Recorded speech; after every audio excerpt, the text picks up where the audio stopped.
흩어져 있는 인동교회 가족 여러분, 평안하십니까? 오늘도 우리의 삶의 처소에서 이미 넘치는 하나님의 은혜에 감사하면서 마음과 태도를 정돈하시고 이 공간을 넘어서 역사하시는 하나님 앞에 예배로 영광 돌리기를 원합니다. 다 같이 묵상 기도 드리겠습니다.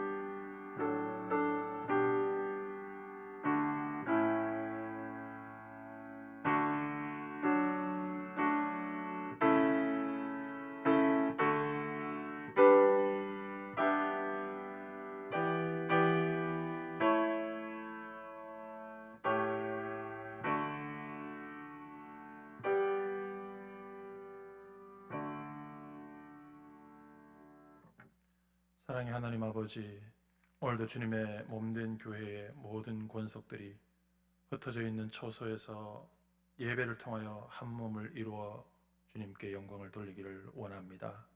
오늘도 이 예배의 자리에 임재하시고 영광 받으시고 은혜 내려 주시옵소서.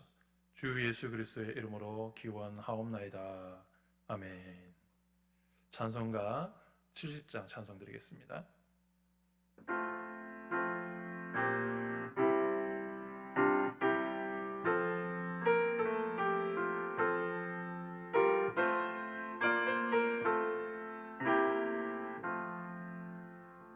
피난처 있으니 환난을 당한 자 이리 오라. 땅들이 변하고 물결이 일어나 산 위에 넘치되 두렵지 않네. 이방이 떠들고 나라들 모여서 진동하나. 우리 주 목소리 한 번만 바라며 천하의 모든 것 망하겠네. 만유주 하나님 우리를 도우니 피난처요. 세상의 난리를 그치게 하시니 세상의 장검이 쓸데없네. 높으신 하나님 우리를 구하니 할렐루야. 괴로움이 심하고 환난이 극하나 피난처 되시는 주 하나님. 아멘. 기도하겠습니다. 우리의 피난처가 되시는 하나님 아버지, 말할 수 없는 환난의 삶 가운데서도 우리를 지키시고 인도하심에 감사를 드립니다. 우리의 시선이 우리를 둘러싼 환경에 지배당하지 아니하고 오직 믿음 가운데 있기를 원합니다. 오늘도 흩어져 있는 우리 인동의 모든 가족들이 하나님의 신실한 은혜 가운데서 어느 한 사람도 이 더러운 질병, 감염병에 감염되지 않도록 주님 보호하여 주시옵소서. 또한 믿음으로 지혜롭게 공적인 예배를 회복하고자 하오니 모든 것이 하나님의 은혜 가운데 합력하여 하나님께 영광이 되게 하시고 또한 덕을 끼칠 수 있도록 주님 인도하여 주시옵소서. 속히 이 전 세계적인 감염병이 진정되어서 오늘도 고통 가운데 있는 사람들을 참된 소망으로 인도해 주시고 오늘도 불철주야 수고하고 헌신하는 모든 국가 공무원들과 의료진들과 봉사자들에게 특별한 은혜를 더하여 주시옵소서. 속히 건강한 일상이 회복될 수 있도록 은혜를 베풀어 주시옵소서. 예수님의 이름으로 기도하옵나이다. 아멘.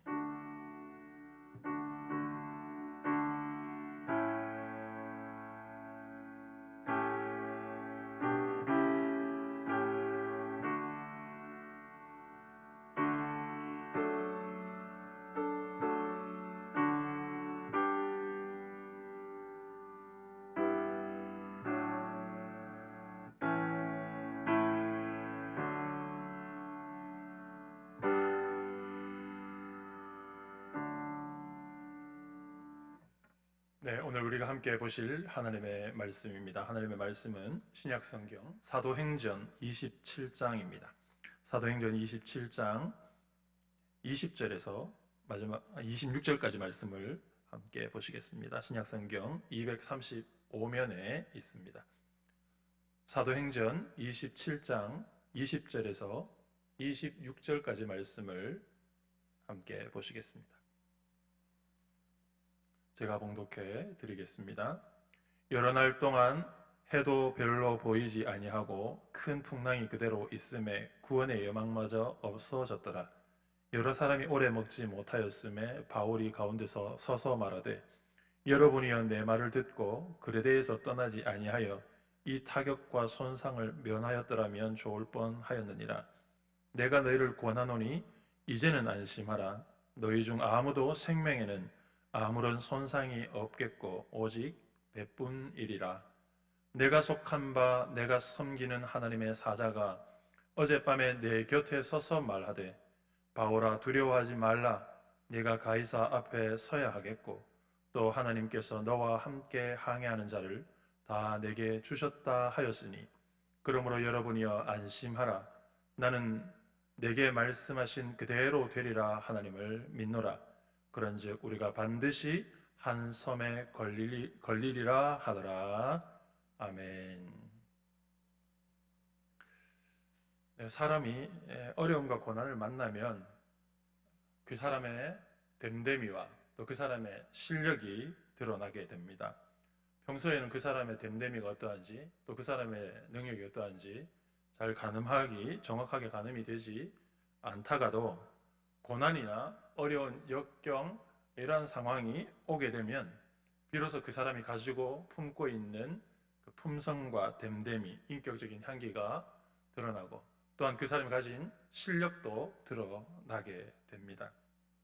우리는 지금 이 개인적으로나 공동체적으로 유례없는 고난 가운데 있습니다.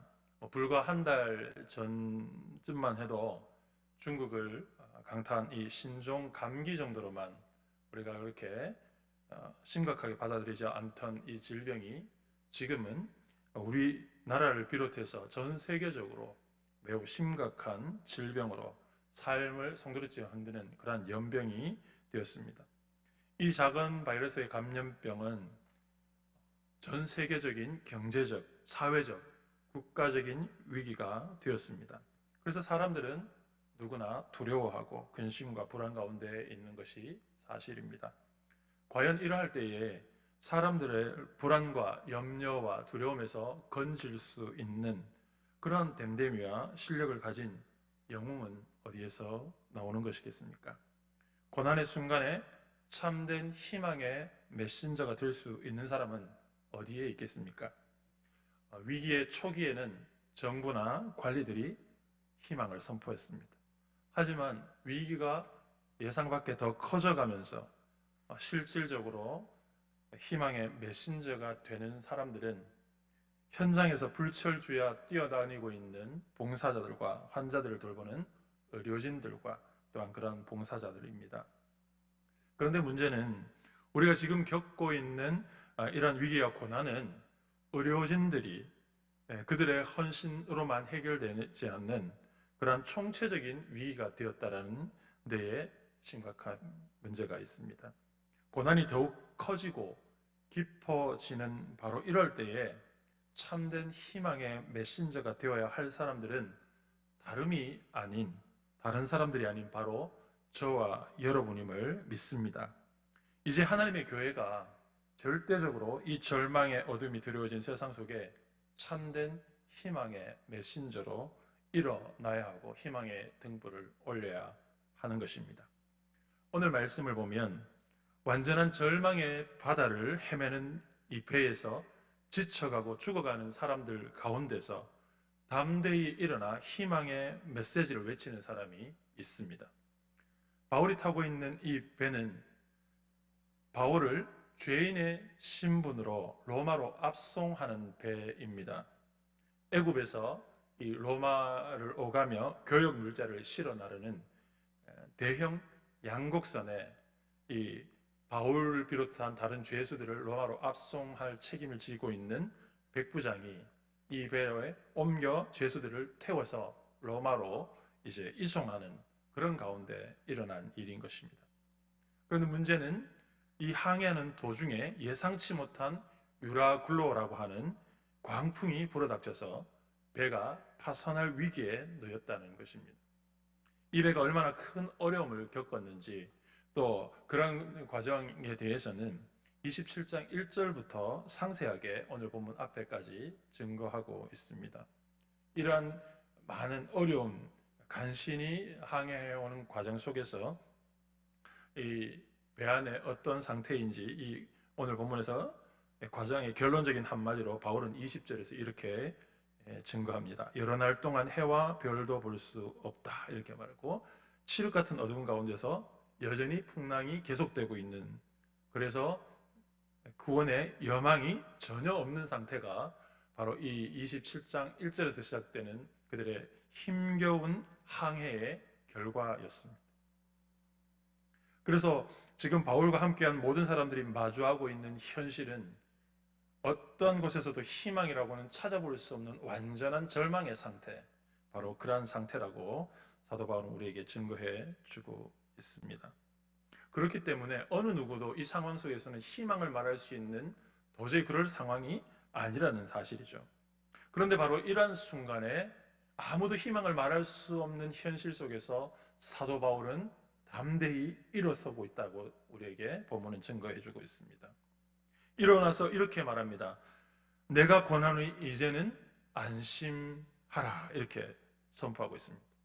완전한 절망과 낙담의 어두움 가운데서 바울은 이 여전히 흔들리고 있는 배 위에서, 여전히 어둠이 짙게 내려 있는 이 배 위에서 바울은 담대히 일어나서 사람들을 안돈시켰습니다. 절망에서, 바다에서 절망의 어둠이 여전히 드리워져 있는 삶의 현장 속에서 사도 바울이 이렇게 담대히 사람들을 안심하라는 말로 안돈시킬 수 있는 이유는, 바울이 절망의 깜깜한 바다에서 이렇게 용기 있는 메시지를 전하는 메신저가 될 수 있는 이유는 무엇인지 오늘 본문의 말씀은 우리에게 분명하게 밝혀주고 있습니다.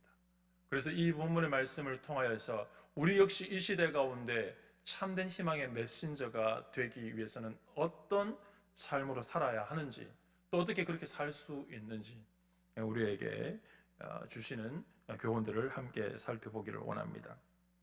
바울이 완전히 이 구원의 여망이 사라진 배 위에서 희망의 메신저가 될 수 있었던 첫 번째 이유는 바로 그가 하나님의 음성을 들었기 때문입니다.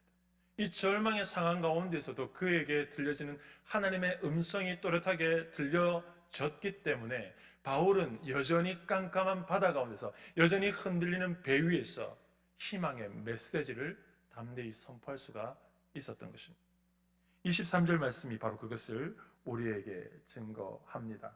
당시 이 배에는 바울과 함께 276명의 죄수들, 선원들, 동승자들이 있었습니다. 그러나 이 모든 많은 사람들이 이 생명을 위협하는 풍랑 가운데서도 결코 한 사람도 생명을 잃지 않게 될 것이다 라는 사실을 분명하게 사도 바울은 말해주고 있습니다. 그러니까 세상에서 흔히 말하는 그저 긍정적인 마인드로 그저 소망을 가지자라고 하는 이러한 마인드로 말하는 것이 아니라 분명하게 그 이유들 또 그 상황들에 대해서 정확하게 언급을 하면서 평안을 선포하고 있다는 것이죠. 바울은 그저 긍정적인 희망 사항, 내가 바라는 자신의 바람을 말하는 것이 아니라 구원의 여망이 현실적으로는 전혀 없지만 그러나 여전히 이 풍랑 가운데 바다 가운데서 자신에게 들려주시는 주님의 음성을 분명히 듣고 있기에 바울은 이렇게 고백합니다. 내가 이렇게 소망의 메시지를 증거할 수 있는 이유에 대해서 곧바로 이렇게 말씀하죠. 내가 속한 바 내가 섬기는 하나님의 사자가 어젯밤에 내 곁에 서서 말하되, 바울이 여전히 아무것도 보이지 않는 전혀 구원의 여망이 없다고 증거하는 이 상황 가운데서도 분연히 일어나서 희망의 메시지를 용기 있게 선포할 수 있는 이유는 그가 분명히 그 곁에 서서 그에게 말씀하시는 주님의 음성을 들었기 때문이라고 우리에게 말씀해 주고 있습니다. 바울이 지금 외치고 있는 희망은 자신 안에 일어나는 긍정적인 마음 안에 있는 것이 아니라 분명하게 삶 가운데 그 역사를 주관하시는 하나님 안에, 하나님의 음성 안에 있다라는 사실을 우리가 주목해야 하는 것입니다. 사건의 어떤 크기나 상황이 문제가 아니라 그러한 상황이 어떠하든지 우리 안에 분명하게 들려오는 주님의 음성이 있어야 우리는 이 세상 가운데 분명한 희망의 메시지를 증가할 수 있는, 선포할 수 있는 희망의 메신저가 될 수 있습니다. 바울은 이 항해의 초기에 이미 위험성에 대해서 경고한 바가 있습니다. 이 항해가 지금 위험할 것이다 라고 미리 백부장에게 경고를 하는 것이죠. 바울은 이미 많은 전도 여행을 경험을 한 사람이었습니다. 그래서 수많은 여행 경험, 수많은 배를 타고 이 항해의 경험이 있었기 때문에 그가 배의 전문가는 아니었지만 그의 많은 경험을 통해서 지금 이 시기는 항해를 계속해 나갈 수 없는 또 그런 상황이다라는 것을 바울은 알고 있었고 그 사실을 백부장에게 건의했지만 그것은 무시되었습니다. 왜냐하면 바울의 지금 입장, 바울의 신분이 죄수의 신분이었기 때문입니다. 또한 거기에는 배를 이끌어가는 선장과 선주라고 하는 전문가들이 있었기 때문입니다. 그래서 백부장의 그 바울의 말보다는 선장과 선주의 말을 더 신뢰할 수밖에 없었고 또 그 의견에 따라서 위태로운 이 항해를 시작하게 된 것입니다. 그러나 오늘 본문에서 바로 이러한 과정을 지나갔지만 결국 지금 이 순간 모든 사람이 주목할 수 있는 것은 선장과 선주가 아니라 바로 그 속에서 주님의 음성을 듣고 이 역사를 이루어 가시는 하나님의 계획하심을 들려주시는 주님의 음성을 들은 바로 기도의 사람 바울이 전하는 메시지에 주목되어지고 있다는 것이죠. 사람들은 처음에 이것을 조금 어려움이 없을 때는 믿음의 사람이 교회가 이 상황 가운데서 희망의 메신저가 될 수 있다는 사실에 대해서 잘 인식하지 못합니다. 그러나 그 어려움이 더 깊어지는 과정 속에서 더 분명하게 드러나는 것은 결국은 교회가 하나님의 사람이 메신저가 될 수 있다. 바로 그것들이 선포하는 것이 진짜 우리에게 희망을 주는 메시지가 될 수 있다는 것을 드러나게 할 것입니다. 사도 바울은 지금 뭐라고 말하고 있습니까? 여러분 이제는 안심하십시오. 왜 이제는이라고 말하고 있습니까? 주님이 어젯밤 또렷하게 말씀하셨기 때문입니다. 그가 잘 됐으면 좋겠다고 하고 있는 기대감으로 말한 것이 아니라 분명히 주님께서 안심하라고 말씀하셨기 때문에 그 음성을 들었기 때문에 바울은 이 순간에 이제는 여러분 안심하십시오. 이렇게 선포하고 있다는 것이죠. 그렇습니다. 이 어려운 시기에 오늘날 우리의 성도가 고통받고 있는 수많은 사람들에게 참된 희망의 메신저가 들리면 무엇보다도 기도하는 사람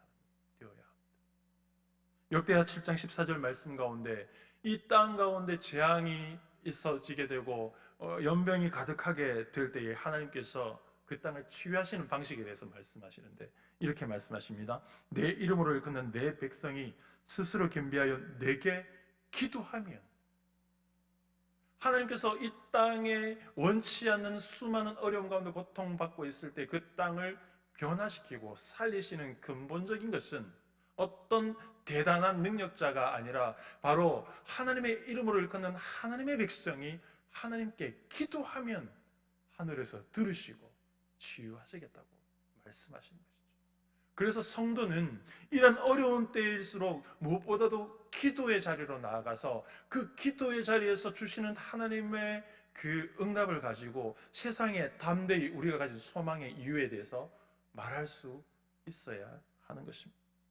사랑하는 성도 여러분, 기도가 이 위기에서 우리를 건져내시는 유일한 여망이 됨을 믿습니다. 기도의 사람이 희망의 메신저가 될 수 있다라는 사실을 기억하시기를 바랍니다.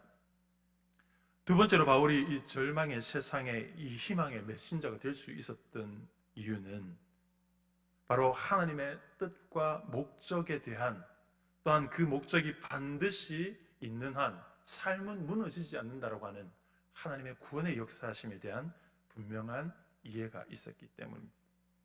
바울이 이러한 삶 가운데서 이어서 말씀하고 있는 것이 무엇입니까? 24절 말씀에 이렇게 말하고 있습니다.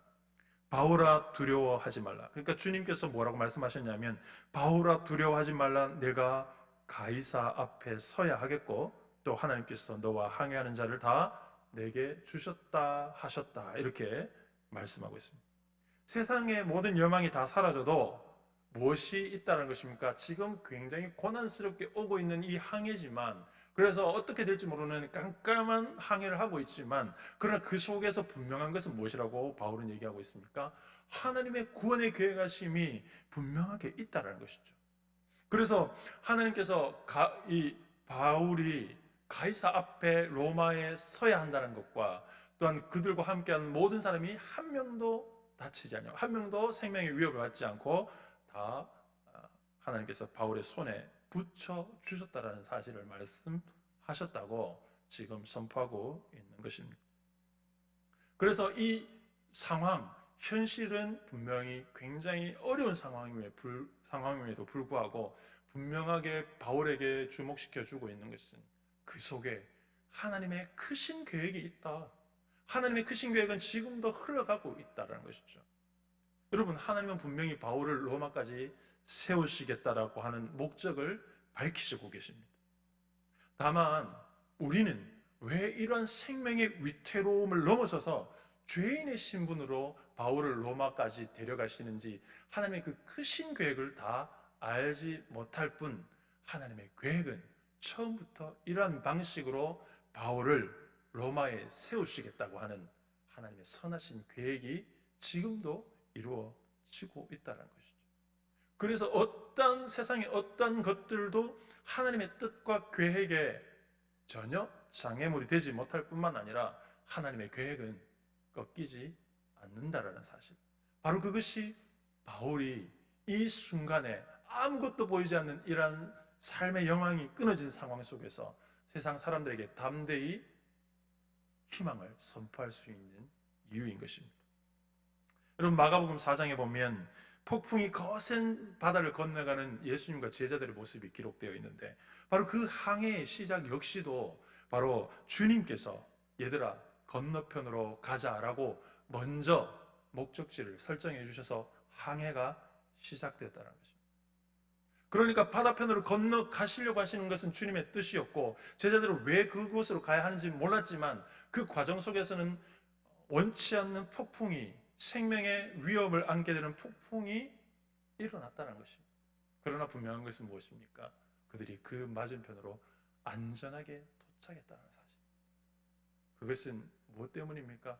제자들의 어떤 특별함 때문이 아니라 주님께서 그곳으로 가시겠다고 하는 분명한 목적과 계획, 구원의 섭리가 있었기 때문입니다. 주님은 오늘 바울에게 함께 하는 모든 사람들을 다 내게 주셨다고 이렇게 말씀하시고 계시는데요. 이들은 하나님께서 바울에게 주셨다라고 말하는 것이 어떤 의미일까요? 하나님께서 바울에게 말씀하실 때에 야, 너뿐만 아니라 여기 있는 모든 사람들이 안 죽을 거야 이렇게 말씀하시는 것이 아니라 좀 은유적인 표현으로 말씀하시는 거죠. 이 사람들 다 내 손에 주었다 이렇게 말씀하셨다는 것입니다. 여기에 우리가 좀 묵상해야 될 초점이 있다고 봅니다. 여러분, 이러한 상황 가운데 함께 있는 모든 사람들은 결국 바울과 함께 그들이 죄인이든지 아니든지 결국 그들의 목적지는 로마입니다. 결국 여기에 바울과 함께 한 사람들은 함께 바울과 함께 로마에 가게 될 것입니다. 우리가 지난주에 담임 목사님의 설교를 통해서 이 일의 뒤에 일어나는 일들에 대해서 말씀을 통해서 설교를 들었습니다. 여러분, 그 섬의 난파에서 도착해서 그 원주민들 사이에서 일어나는 일들 속에 하나님의 큰 은혜를 경험하는 이야기를 우리가 지난 주일날 설교를 들었는데요.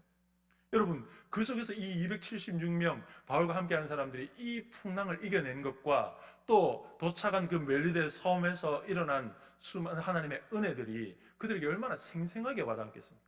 물론 그들이 신앙을 개종하거나 그랬다는 것에 대해서는 기록이 없지만 우리가 분명히 짐작할 수 있는 것은 그들 모두가 로마에 도착하게 되었을 때 그들이 원하든지 원치 않든지 그들이 경험했던 이 풍랑을 이겨내고 온 일들과 그 원주민들과의 일어났던 특별한 일들에 대해서 얼마나 생생하게 자랑하고 후일담으로 얘기하겠습니까? 그 이야기 속에 살아계신 하나님의 역사하심이 로마에 전파되는 것이죠. 그래서 그들이 원치 않든 원하든 하나님의 역사하심이 이들을 통하여서 로마에 바울이 도착하는 순간 함께 밑바닥에서부터 증거되어지는 것입니다. 저는 여기에 하나님의 구원의 계획하심이 있다라고 봅니다. 그러니까 우리 인간들은 보여지지 않는 것은 전혀 이해하지 못하니까 하나님의 크신 계획을 다 알 수 없지만 하나님의 크신 계획은 우리가 이렇게 조금만 유추해봐도 바울이 왜 죄인으로 가게 되는지, 왜 바울과 함께한 이 사람들에게 이 어려운 인생의 파도가 오게 되는지, 그리고 그 과정 속에서 바울이 그럼에도 불구하고 희망의 메신저를 선포할 수 있게 하신 이런 상황들을 이끌어 가시는지, 바로 이것을 통해서 하나님은 그들의 어려움 속에서 하나님이 우리의 소망이 되시고 하나님이 우리의 능력이 되시고 하나님이 이 모든 것을 통제하고 계시다라는 사실을 역사로 보여주고 계시는 것입니다. 사랑하는 성도 여러분, 이렇듯 하나님의 크신 계획은 온전히 믿는 저와 여러분에게 분명한 이 시대의 희망의 메신저가 되게 하는 분명한 믿음을 제공하고 있습니다. 마지막으로 이 바울이 절망의 한가운데서 안심하고 세상의 희망을 선포할 수 있었던 이유는 바로 하나님의 하나님 되심을 온전히 믿었기 때문입니다.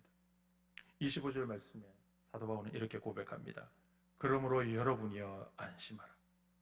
나는 내게 말씀하신 그대로 되리라고 하신 하나님을 믿노라. 사도 바울이 말할 수 있었던 것, 사도 바울의 이 담대함은 바로 하나님의 하나님 되심에 있었고 그것을 온전히 믿는 믿음에 있었다는 것입니다. 바울이 절망한 가운데서 아무것도 희망을 찾아볼 수 없는 어둠이 짙은 가운데서도 희망을 선포할 수 있었던 것은 바로 반드시 자신에게 들려주신 말씀대로 이루어 주시고 그 뜻과 계획대로 성취해 나가시는 하나님의 하나님 되심, 그것을 온전히 신뢰했기 때문에 자신 안에 안심을 누릴 수 있었고 그 안심을 세상에 선포할 수 있었던 것입니다. 오늘 살아가는 저와 여러분에게 바로 이러한 바울의 믿음의 태도가 있어야 한다고 생각되어집니다. 이런 믿음으로 우리가 살아가서 우리가 아무것도 가진 것 없지만 아무것도 세상에 어떤 사람들보다 뛰어난 것 없지만 우리는 분명하게 우리를 향하신 그 하나님의 음성을 듣고 있기 때문에 우리는 능히 세상에 온전한 희망을 선포할 수 있는 희망의 메신저가 될 수가 있는 것입니다. 우리의 하나님 때문에 그것이 가능한 것입니다. 우리의 기도를 통하여 그것이 드러나게 되는 것입니다. 우리의 믿음을 통하여서 선포되어질 수가 있는 것입니다. 사랑하는 성도 여러분, 절망의 반대말이 무엇일까요? 네, 초등학생들도 희망이라고 대답할 수 있을 것입니다. 그렇습니다. 세상에서는 절망의 반대말이 희망입니다. 그러나 하나님의 자녀들에게 절망의 반대말은 희망이 아닙니다. 하나님의 자녀들에게 절망의 반대말은 믿음입니다. 하나님의 백성에게 절망의 반대말은 희망이 아니라 믿음인 것이죠. 어느 철학자의 말처럼 희망이 아니라 바로 믿음이 절망의 반대말인 것입니다. 사랑하는 성도 여러분, 말씀을 마무리하기를 원합니다. 오늘 본문에서 항해가 시작될 때의 사도 바울의 말은 무시되었습니다. 그러나 기도하는 가운데 위기와 고난이 더 깊어지는 순간에 궁극적으로 결국 하나님의 사람을 통하여 하나님 당신의 크신 계획을 보여주시고 세상 그 어느 누구도 감히 희망이라고 말할 수 없는 상황 속에서 주님은 그 기도의 사람을 통해서 믿음의 사람을 통하여서 세상에 하나님이 온전한 소망 되심을 선포하게 하셨습니다. 사랑하는 성도 여러분, 이 유례없는 고난을 겪어내고 있는 우리의 삶 가운데서 구원의 여망이 다 사라져가고 있는 이러한 때에 저와 여러분이 바울과 같이 기도의 사람, 믿음의 사람이 되어서 세상에 그 어떤 사람도 줄 수 없는 참된 희망을 선포하는 희망의 메신저로 살아가는 저와 여러분이 되기를 간절히 소망합니다. 기도하겠습니다. 하나님 아버지, 오늘도 주신 말씀을 통하여 세상의 재앙이 아니라 희망과 미래를 주시는 하나님을 선포하도록 희망의 메신저로 부르시는 주님의 마음을 깨닫게 하시니 감사를 드립니다. 기도의 무릎으로 하나님의 크신 계획을 바라보는 믿음으로 하나님의 하나님 되심을 신뢰함으로 세상이 줄 수 없는 참된 평안을 세상에 담대히 선포하는 희망의 메신저의 삶을 살 수 있도록 인도하여 주시옵소서. 결국 절망 가운데 참된 소망이 하나님 한 분밖에 없음을 세상이 알도록 우리의 삶의 향기로 증거하는 우리의 삶이 되도록 우리를 붙들어 주시옵소서. 감사드리고 예수님의 이름으로 기도하옵나이다. 아멘. 네, 찬송가 400장 우리 찬송 드리겠습니다.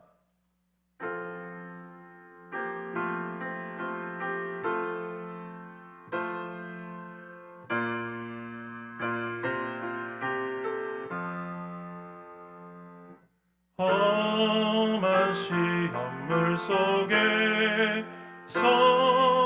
나를 건져주시고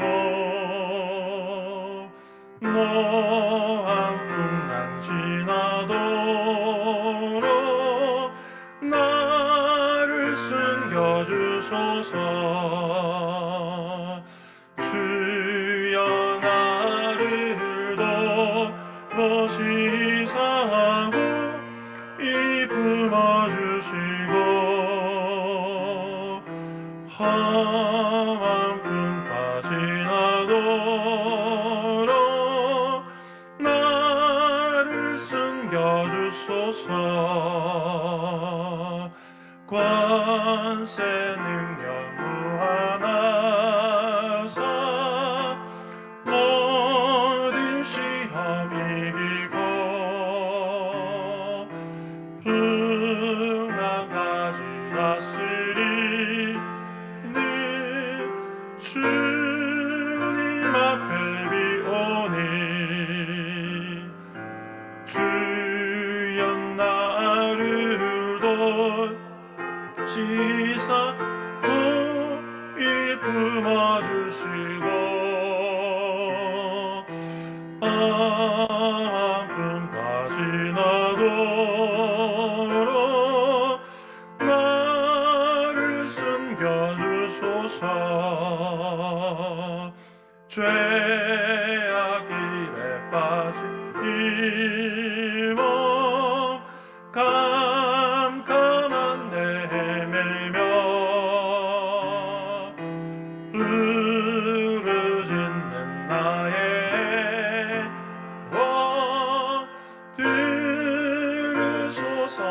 주여 주여 나를 돌보시사 이 품어주시고 험한 풍파신 나도 너 나를 숨겨주소서.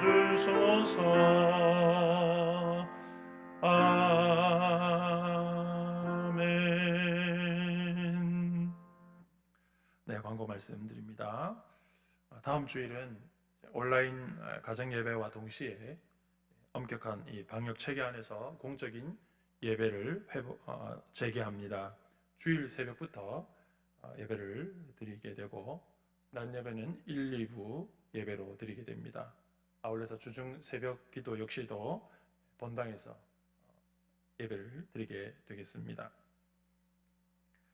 오실 때 3일 전부터는 개인의 건강 상태와 체해를 꼭 체크해 주시고 또 교회 입구에서 교적도 확인해 주시고 또 체열 체크 또 손 소독 후에 반드시 마스크를 착용하시고 오셔야 예배당에 입장하실 수가 있습니다. 그래서 오셔서 본당에서 충분한 거리를 전후좌우 거리를 두고 앉으시면 되겠습니다.